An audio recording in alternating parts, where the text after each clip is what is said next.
The people ask me, are we going to have a recession? And my answer is we might be in a recession right now and not even know it.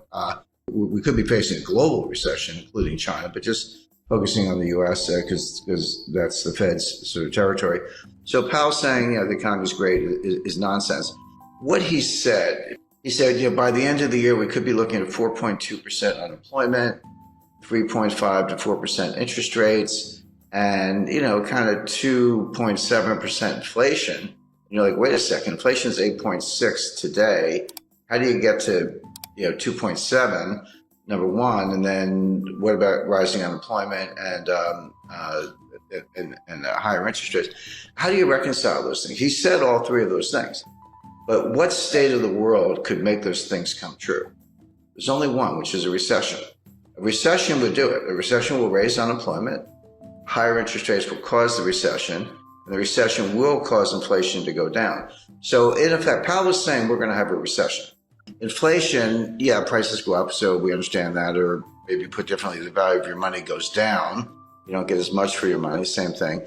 But inflation, broadly speaking, has two causes. One is called, not to get too technical, but it's called cost push. This comes from the supply side. So there's a shortage of oil, and we've got a financial and economic war going on between Russia and the United States. The U.S. really started, but U.S., EU, Canada, Australia, Japan versus Russia. That's obviously disrupting supply chain, cutting down energy supply, causing the price of oil to go up, et cetera. So that's coming from the supply side. And you're exactly right. The Fed can't drill for oil. The Fed can't plant wheat.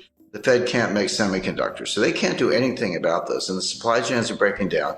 They were breaking down before the war in Ukraine, but Ukraine has made it worse. The other source of inflation is called demand pull. And this is when individuals, you, me, and all of our viewers and, everyday Canadians and Americans worry about inflation. We say, well, I'm just thinking about buying a refrigerator. Better buy it now before the price goes up, or the car, house, or whatever it might be.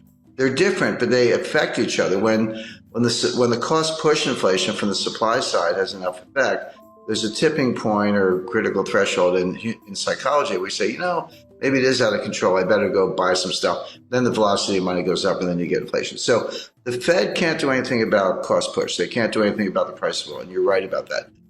But they're looking at the demand side, saying, hey, if this supply thing goes on long enough, eventually the psychology will change, and we'll get demand pull and behavioral, and that is really hard to change. So what they're trying to do, they know they can't change the supply side, but they're trying to squash the demand side before it gets out of control. Now, the question, of course, is can they do it? The answer is they can do it, but at what cost? So a general rule of thumb, this is really simple. You have to forget about nominal interest rates. Nominal interest rates are the rates you see on your screen, you hear about in the headlines and all that. Real interest rates are nominal interest rates minus inflation. Take the inflation out and see what's left. Well, right now, real interest rates are about 2%, actually 1.75% under the Fed's policy rate. Inflation's 8.6%. So, just round numbers, 1.5 minus 8.5, that makes the inflation rate -7. It's nowhere near. It's got to be +2. Real rates have to be +2 to squash inflation. Right now, they're -7. So that implies that the Fed has to raise interest rates to 10.5% to get to +2 real interest rates. That's never going to happen. They're never going to get there. They will destroy the economy long before they get there. So the Fed has no hope of squashing inflation from the demand side, as you described, by raising rates, unless inflation comes down for other reasons. So what they're going to do, they're going to keep raising rates, 2, 2.5, 3, 3.5, 4, hope that inflation comes down from 8 to maybe 3, although I think that's a stretch. You could get into positive real rate territory, but they're really far away from it. So I think, by the way, I described what they're trying to do. I should make it clear they're going to fail. The only way inflation comes down, the way we're talking about, is if they trash the economy, a severe recession. If that happens, you say, well, do people still need to put gas in their cars? Well, you're right, but not if they're unemployed, because they're not going to work. There's a lot here that's just for show. It sounds good on TV, but there's a lot less here than meets the eye. But the point is, this is not over anytime soon. Even if it were, when you break supply chains, you can't just put them back together. It's like breaking a vase. in 1,000 pieces. And you got to go buy a new vase. It's going to take years to undo this damage. So I spoke to the individual who was probably the single individual most responsible for building the modern supply chain. It was 30 years from 1989 to 2019. It was head of one of the largest companies in the world, and this is what they did, among other things. And he said, Jim, you have to understand, it took us 30 years to build it. It took us 3 years to blow it up. It's not going to come back in a year. This is going to take 5, 10, 15 years to build a new one. So it's what I call supply chain 2.0. Well, buying a refrigerator is a good idea. Buying a freezer might be a better idea. We're looking for food shortages by the fall. Now, when I say food shortages, in Africa and Middle East, this will mean mass starvation. You may see the greatest humanitarian crisis in history because they literally can't get the food. Everyone's like, well, gee, you can't get Ukrainian wheat. What's the big deal? Buy it from somewhere else. There is nowhere else. Canada and the United States grow an enormous amount of wheat, but we use most of it internally, and we feed, because it's not for humans, by the way. We feed our animals. This is how you feed cows, pigs. This is how you get beef and pork. This is an example of the supply chain, how it filters all the way through. So you would expect higher prices to persist. You would expect food shortages. Buying a freezer is not a bad idea. The future supply chain is going to be it goes by different names.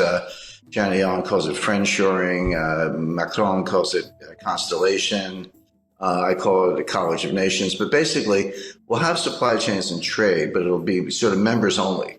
So US, Canada, Australia, Europe, others, Japan, will be invited to join, but not China. Russia is going to be in the waiting room for a while. We should be better allies of Russia, but the Democrats in the United States have pretty much made that impossible, at least for the short run.